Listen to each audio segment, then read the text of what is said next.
ಒಂದು ಹಚ್ಚ ಹಸಿರಿನ ಕಾಡಿನಲ್ಲಿ ಮರಗಳ ನೆರಳು ದಟ್ಟವಾಗಿದ್ದ ಜಾಗದಲ್ಲಿ ಅಲ್ಲಿ ರೇಣು ಎಂಬ ಹೆಸರಿನ ಒಂದು ಚಿಕ್ಕ ಹಕ್ಕಿ ವಾಸಿಸುತ್ತಿತ್ತು. ಅವಳು ತನ್ನ ಪುಟಾಣಿ ಪ್ರೀತಿಯ ಮಗಳಾದ ಮೀನಾಳೊಂದಿಗೆ ವಾಸಿಸುತ್ತಿದ್ದಳು. ಮೀನಾ ತುಂಬ ಬುದ್ಧಿವಂತೆ ಮತ್ತು ವಿಧೇಯಳಾಗಿದ್ದಳು. ಈಗ ನವೆಂಬರ್ ತಿಂಗಳು ಪ್ರಾರಂಭವಾಗಲಿತ್ತು ಮತ್ತು ಗಾಳಿಯಲ್ಲಿ ಲೇಸಾದ ಚಳಿ ಅನುಭವವಾಗುತ್ತಿತ್ತು. ಇದು ಶೀಘ್ರದಲ್ಲೇ ತೀವ್ರವಾದ ಚಳಿ ಬರಲಿದೆ ಎಂಬುದರ ಸೂಚನೆಯಾಗಿತ್ತು. ಪ್ರೀತಿಯ ಸ್ನೇಹಿತರೆ, ನಿಮ್ಮ ಪ್ರೀತಿಯ ಕೈಗಳಿಂದ ನಮ್ಮ ಚಾನಲ್ಗೆ ಸಬ್ಸ್ಕ್ರೈಬ್ ಮಾಡಿ. ನಮಗೆ ತುಂಬ ಸಂತೋಷವಾಗುತ್ತದೆ. ಹೌದು, ಲೈಕ್ ಮಾಡಿ, ಶೇರ್ ಮಾಡಿ ಮತ್ತು ಸಬ್ಸ್ಕ್ರೈಬ್ ಮಾಡಿ. ರೇಣು ಹಕ್ಕಿ ಕಳೆದ ಕೆಲವು ದಿನಗಳಿಂದ ಅನಾರೋಗ್ಯದಿಂದ ಬಳಲುತ್ತಿತ್ತು. ಈ ಕಾರಣದಿಂದ ಅವಳು ಚಳಿಗಾಗಿ ತನ್ನ ಗೂಡನ್ನು ಕಟ್ಟಲು ಸಾಧ್ಯವಾಗಿರಲಿಲ್ಲ. ಅವಳಿಗೆ ತನ್ನ ಮತ್ತು ಮೀನಾಳ ಚಿಂತೆ ಕಾಡುತ್ತಿತ್ತು. ನನ್ನ ಪ್ರೀತಿಯ ಮೀನಾ, ನೋಡು, ಚಳಿಗಾಲ ಬರಲಿದೆ ಮತ್ತು ನಮ್ಮ ಮನೆಯೂ ಸಹ ಸಿದ್ಧವಾಗಿಲ್ಲ.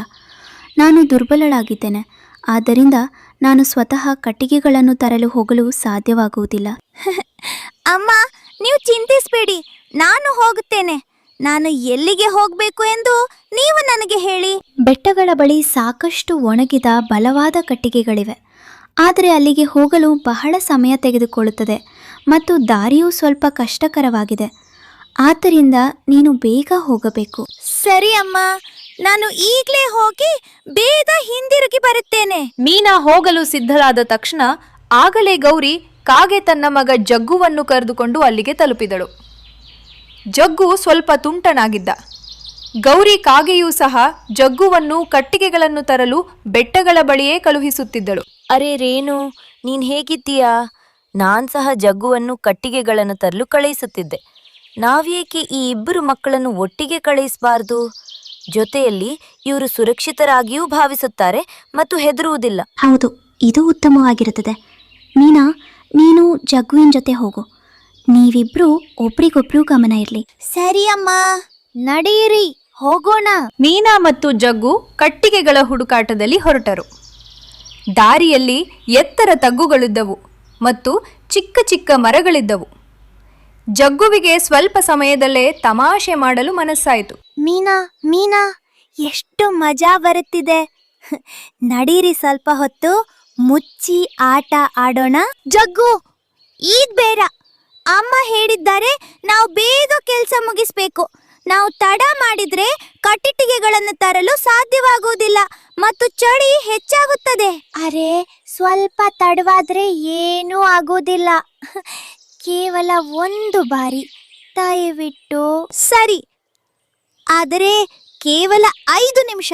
ಬೇಗ ಆಟ ಮುಗಿಸೋಣ. ಮೀನಾ ಆಡಲು ಸಿದ್ಧರಾದಳು. ಜಗ್ಗು ಕಣ್ಣುಗಳನ್ನು ಮುಚ್ಚಿದಂತೆ ನಟಿಸಿದನು. ಆದರೆ ಅವನು ಒಂದು ಕಣ್ಣು ತೆರೆದು ಮೀನಾ ಎಲ್ಲಿ ಅಡಗುತ್ತಿದ್ದಾಳೆ ಎಂದು ನೋಡುತ್ತಿದ್ದನು. ಹೌದು, ಅವಳು ಆ ಪೊದೆಯ ಹಿಂದೆ ಅಡಗುತ್ತಿದ್ದಾಳೆ. ಸಿಕ್ಕಿಬಿಟ್ಟಳು. ಜಗ್ಗು ಉದ್ದೇಶಪೂರ್ವಕವಾಗಿ ಹುಡುಕಿದೆ ಎಂದು ಕಿರುಚಿದನು ಮತ್ತು ಮೀನಾಳನ್ನು ಹಿಡಿದುಕೊಂಡನು. ಜಗ್ಗು, ನೀನು ಮೋಸ ಮಾಡಿದೆ. ನೀನು ಕಣ್ಣು ತೆರೆದು ನೋಡುತ್ತಿದ್ದೆ.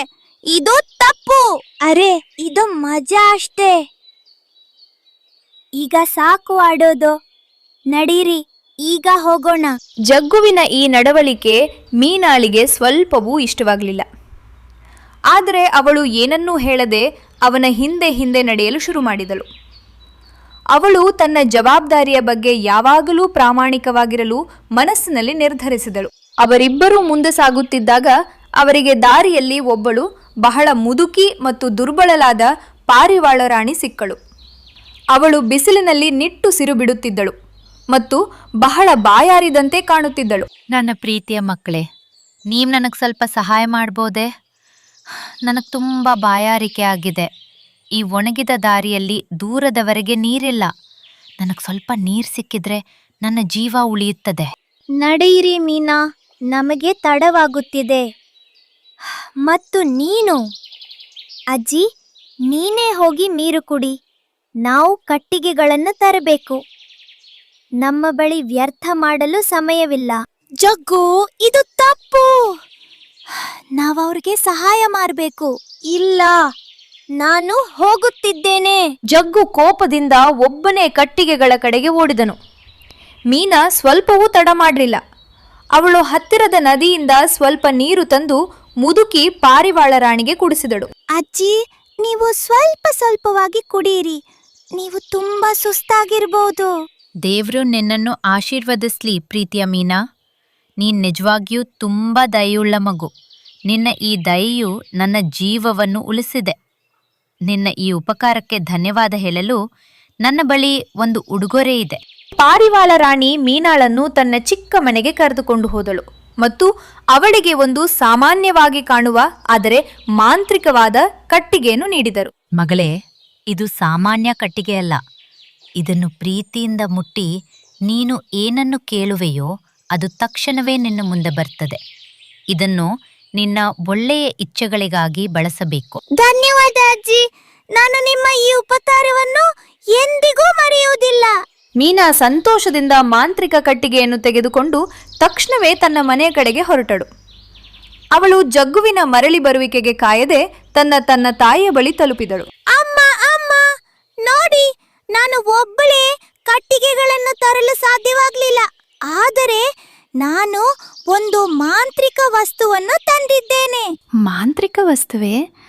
ಅದೇನು ಮಗಳೇ? ಮೀನಾ ತನ್ನ ತಾಯಿಗೆ ದಾರಿಯಲ್ಲಿ ನಡೆದ ಎಲ್ಲ ವಿಷಯಗಳನ್ನು ಹೇಳಿದಳು. ಜಗ್ಗು ಹೇಗೆ ಮೋಸ ಮಾಡಿದನು, ತಾನು ಪಾರಿವಾಳ ರಾಣಿಗೆ ಹೇಗೆ ಸಹಾಯ ಮಾಡಿದೆ ಮತ್ತು ತನಗೆ ಈ ಮಾಂತ್ರಿಕ ಕಟ್ಟಿಗೆ ಹೇಗೆ ಸಿಕ್ಕಿತು ಎಂದು. ನನ್ನ ಪ್ರೀತಿಯ ಮಗಳೇ, ನೀನು ಬಿತ್ತಿದ ದಯೆಯ ಬೀಜದ ಫಲ ನಿನಗೆ ಸಿಕ್ಕಿದೆ. ದಯೆಯೇ ಅತಿ ದೊಡ್ಡ ಮಾಂತ್ರಿಕ ಶಕ್ತಿ. ಆಗ ರೇಣು ಮತ್ತು ಮೀನಾ ಆ ಮಾಂತ್ರಿಕ ಕಟ್ಟಿಗೆಯನ್ನು ಮುಟ್ಟಿದರು. ಮಾಂತ್ರಿಕ ಕಟ್ಟಿಗೆ, ನಮಗೆ ಚಳಿಯಿಂದ ರಕ್ಷಿಸಲು ಒಂದು ಬಲವಾದ ಮತ್ತು ಸುಂದರವಾದ ಮನೆಯನ್ನು ಕೊಡು. ನೋಡುತ್ತಿದ್ದಂತೆ ಕೆಲವೇ ಕ್ಷಣಗಳಲ್ಲಿ ಅವರ ಮುಂದೆ ಕಲ್ಲುಗಳು ಮತ್ತು ಎಲೆಗಳಿಂದ ಮಾಡಿದ ಒಂದು ಸುಂದರ ಬೆಚ್ಚಗಿನ ಮತ್ತು ಬಲವಾದ ಮನೆ ನಿಂತಿತು. ಅರೆ ವಾ, ಇದು ಅದ್ಭುತ. ಈಗ ಮನೆಯೊಳಗೆ ಬಹಳ ಹಸಿವಾಗಿದೆ. ನಡೀರಿ, ಬಿಸಿ ಬಿಸಿಯಾದ ಊಟವನ್ನು ಕೇಳೋಣ. ಮಾಂತ್ರಿಕ ಕಟ್ಟಿಗೆ, ನಮಗೆ ರುಚಿಯಾದ ಮತ್ತು ಬಿಸಿ ಬಿಸಿಯಾದ ಆಹಾರವನ್ನು ಕೊಡು. ಕಣ್ಮಿಟುಕಿಸುವಷ್ಟರಲ್ಲಿ ಅವರ ಮುಂದೆ ಬಿಸಿ ಬಿಸಿಯಾದ ಭಕ್ಷ್ಯಗಳಿಂದ ತುಂಬಿದ ಒಂದು ತಟ್ಟೆ ಬಂದು ನಿಂತಿತು. ತಾಯಿ ಮತ್ತು ಮಗಳು ಹೊಟ್ಟೆ ತುಂಬ ಊಟ ಮಾಡಿದ್ರು. ಸ್ವಲ್ಪ ಸಮಯದ ನಂತರ ಜಗ್ಗು ದನಿದು ಕಷ್ಟದಿಂದ ಸ್ವಲ್ಪ ಕಟ್ಟಿಗೆಗಳನ್ನು ತೆಗೆದುಕೊಂಡು ಹಿಂದಿರುಗಿದನು. ಅವನು ಚಳಿಯಿಂದ ನಡುಗುತ್ತಿದ್ದನು ಮತ್ತು ಹಸಿದಿದ್ದನು. ಮೀನಾ ಮತ್ತು ರೇಣು ತಮ್ಮ ಹೊಸ ಸುಂದರವಾದ ಮನೆಯಲ್ಲಿ ಆರಾಮವಾಗಿ ಕುಳಿತು ರುಚಿಕರವಾದ ಊಟವನ್ನು ಆನಂದಿಸುತ್ತಿರುವುದನ್ನು ಅವನು ನೋಡಿದನು.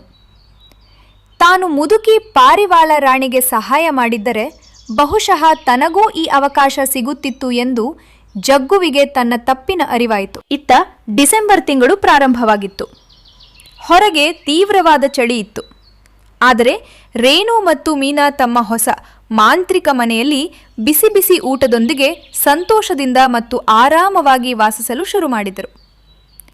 ದಯೆಯ ಫಲ ಯಾವಾಗಲೂ ಸಿಹಿಯಾಗಿರ್ತದೆ. ಆದರೆ ಮೋಸ ಮತ್ತು ಸ್ವಾರ್ಥದಿಂದ ಕೊನೆಯಲ್ಲಿ ನಷ್ಟವೇ ಆಗುತ್ತದೆ.